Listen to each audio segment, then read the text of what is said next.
Esse aqui é o Parque Nacional da Ilha Grande, fica entre o Paraná e o Mato Grosso do Sul, fica pelo Rio Paraná. São mais de 180 ilhas e ilhotas, não sei muito bem o que é isso, que tem aqui nesse parque. E a melhor forma de conhecê-lo é dessa aqui, que é fazendo através de uma canoa ou de um caiaque, né, Lê, como a gente está agora. E aí você vai remando aqui ao longo desse rio e vendo e dessas ilhas, né? E vendo como é intransponível isso daqui. E o que é muito louco, tem duas coisas desse rio que são muito loucas. Uma delas é pensar que todos os efluentes dos rios Tietê e Pinheiros vêm para cá, né? Então que a natureza consegue de alguma forma filtrar toda aquela sujeira e fazer a água chegar aqui, não que seja que a gente vai beber essa água, né? E a outra é que esse é o último trecho do Rio Paraná. E quando a gente chegou aqui, a gente falou, que último trecho do quê, né? Para cima, para baixo, de lado, do quê, né? É o último trecho que existe, porque todos os outros trechos já não são mais o Rio Paraná. São barragens, né? Então, para cima e para baixo do rio, para baixo tem a maior, né, que a gente conhece, que é Itaipu. Tem uma barragem e para cima tem outras tantas, né? Então, esse rio... Só sobrou esse pedaço de rio mesmo. Então é o último trecho do rio, quer dizer que é o último trecho que o rio existe como rio.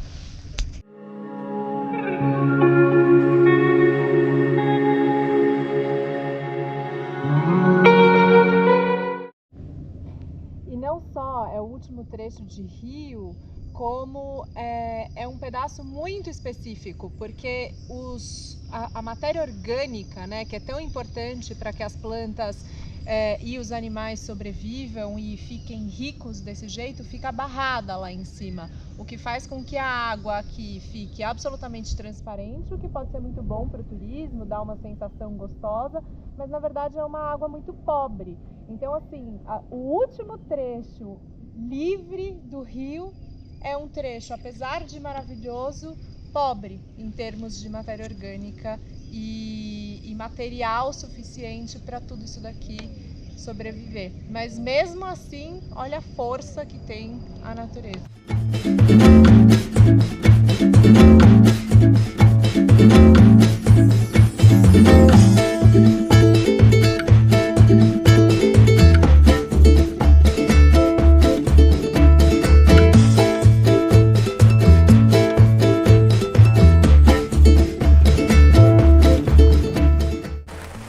Esse parque, então, ele é do começo dos anos 90, mas ele tem uma história muito importante.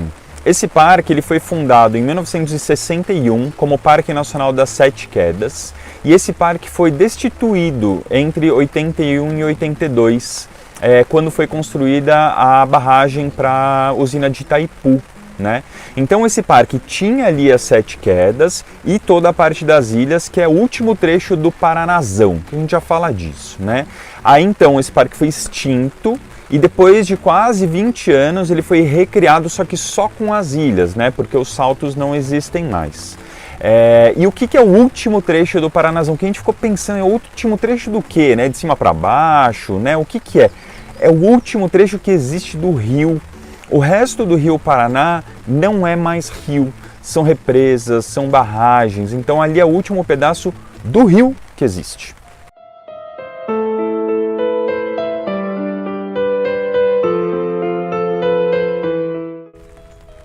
E foi um parque que me deixou muito triste, porque saber da história dele, saber do que aconteceu com as Sete Quedas, que eram as maiores cataratas do mundo, elas tinham 2 vezes o tamanho de Niagara Falls, que hoje é a maior catarata do mundo, 6 vezes o tamanho de Foz do Iguaçu.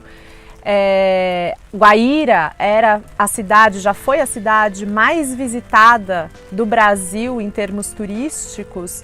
Então, quando você para pensar, poxa, essa enormidade, né, esse cartão postal mundial foi extinto desse jeito, te deixa com uma pulga atrás da orelha para pensar, poxa, se isso já aconteceu, isso pode voltar a acontecer. E por que eu acho que é importante a gente contar essa história? Na realidade, eu acho que todo mundo deveria saber dessa história. Do mesmo jeito que a gente não tinha conhecimento antes de chegar na Ilha Grande de toda essa trajetória do parque e das Sete Quedas, a cidade de Guaíra, quando as quedas foram extintas, elas tinham a capacidade de ser escutadas a 30 quilômetros de distância. Então imagina você nascer num lugar onde você, ao longo do seu dia, está sempre acompanhado com aquele barulho de água, com aquele estrondo, né? Com aquele barulho de água muito forte mesmo das cataratas. E de um dia para o outro, esse barulho desapareceu. O silêncio. 7 quedas por mim passaram, e todas 7 se esvaíram. Cessa o estrondo das cachoeiras, e com ele a memória dos índios, pulverizada, já não desperta o mínimo arrepio. Aos mortos espanhóis, aos mortos bandeirantes, aos apagados fogos de Ciudad Real del Guaíra, vão juntar-se os 7 fantasmas das águas assassinadas por mão do homem dono do planeta. Aqui outrora retumbaram vozes da natureza imaginosa, fértil, em teatrais encenações de sonhos, aos homens ofertadas sem contrato. Uma beleza em si, fantástico desenho, corporizado em canhões e vulcões de aéreo contorno, mostrava-se, despia-se, doava-se, em livre coito à humana vista extasiada. Toda a arquitetura, toda a engenharia de remotos egípcios e assírios em vão ousaria criar tal monumento. E desfaz-se por ingrata intervenção de tecnocratas. Aqui 7 visões, 7 esculturas de líquido perfil dissolvem-se entre cálculos computadorizados de um país que vai deixando de ser humano para tornar-se empresa gélida, mais nada. Faz-se do movimento uma represa, da agitação faz-se um silêncio, empresarial de elétrico projeto. Vamos oferecer todo o conforto que luz e força tarifadas geram, à custa de outro bem que não tem preço, nem resgate, empobrecendo a vida, na feroz ilusão de enriquecê-la.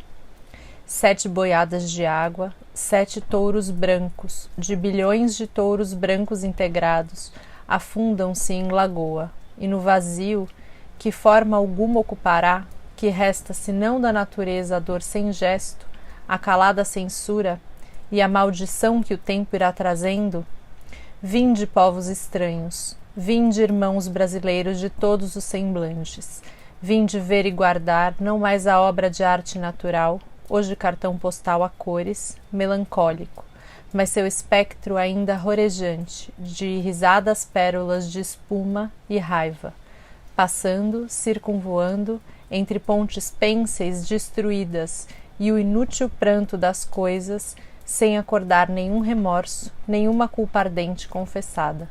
Assumimos a responsabilidade, estamos construindo o Brasil grande, e patati, patati, patatá. 7 quedas por nós passaram, e não soubemos amá-las, e todas 7 foram mortas, e todas 7 somem no ar. 7 fantasmas, 7 crimes, dos vivos golpeando a vida, que nunca mais renascerá. Carlos Drummond de Andrade.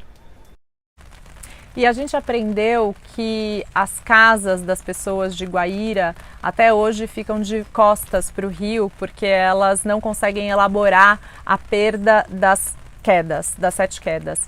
E eu acho que isso é fundamental de ser colocado, porque essa ideia traz 2 pontos. O primeiro é que um luto não elaborado gera um precedente de que ele volte a acontecer. O que eu quero dizer com isso? Um parque já foi extinto e a gente sabe que os parques correm riscos. Então eles têm a possibilidade de voltarem a ser extintos, né? Ou a serem extintos novamente. E a gente precisa elaborar coletivamente, todo mundo precisa saber dessa história, todo mundo precisa saber da importância daquilo que já foi a maior referência turística do Brasil e que não existe mais, para que a gente não cometa os mesmos erros. E o segundo ponto é que a partir do momento em que a gente consegue elaborar aquilo que já foi, a gente se abre para olhar para aquilo que restou e para efetivamente desenvolver o parque que ainda está lá, que tem a sua beleza, que não é a beleza das Sete Quedas, mas que é uma outra beleza e que tem todo um potencial que precisa ser melhor explorado, melhor elaborado, melhor desenvolvido.